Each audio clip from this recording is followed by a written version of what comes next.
গিরিশের মুখেই আমি প্রথম নৃপেনবাবুর কথা শুনি। ওর মুখে নৃপেনবাবুর কথা শুনে আমি ভারী কৌতূহলী হয়ে উঠি, ওনার সঙ্গে দেখাও করতে চাই। অন্নদা, এখানে মায়ের ধ্যানে বসো, আমার ধ্যান জপের আসনেই বসো। গায়ের জামা খুলে রেখে আচমন করে মাকে প্রণাম করে ধ্যানে বসো।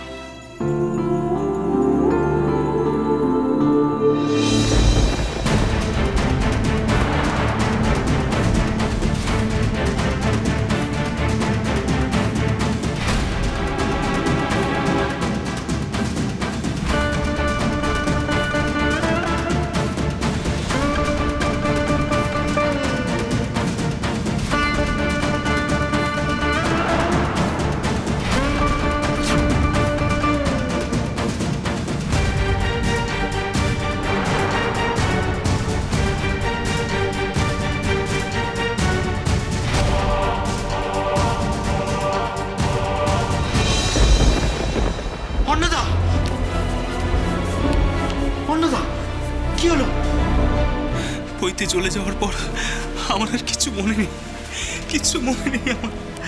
গিরিশের মুখে শুনলাম আমি নাকি জ্বলন্ত বইতে ঠাকুরঘর থেকে বেরিয়ে এসে নৃপেনবাবুর থেকে ছুঁড়ে মেরে অজ্ঞান হয়ে গেছিল।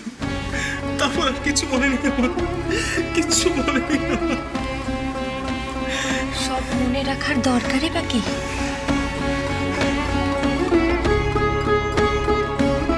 নৃপেনবাবুর ঠাকুর ঘরে যখন ঠাকুর রামকৃষ্ণ পরমহংসদেবের ছবি দেখেছেন, আদ্যা মায়ের ছবি যখন সেখানে রাখতে দেখেছেন, তখন ভয় কিসের?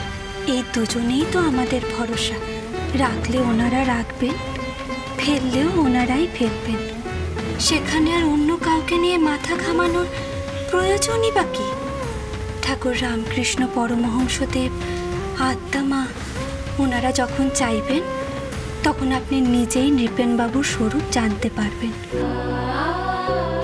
আপনিই তো বলেন এই বিশ্ব সংসারে যা কিছু ঘটছে সব ঠাকুরের ইচ্ছে, ঠাকুর করাচ্ছেন।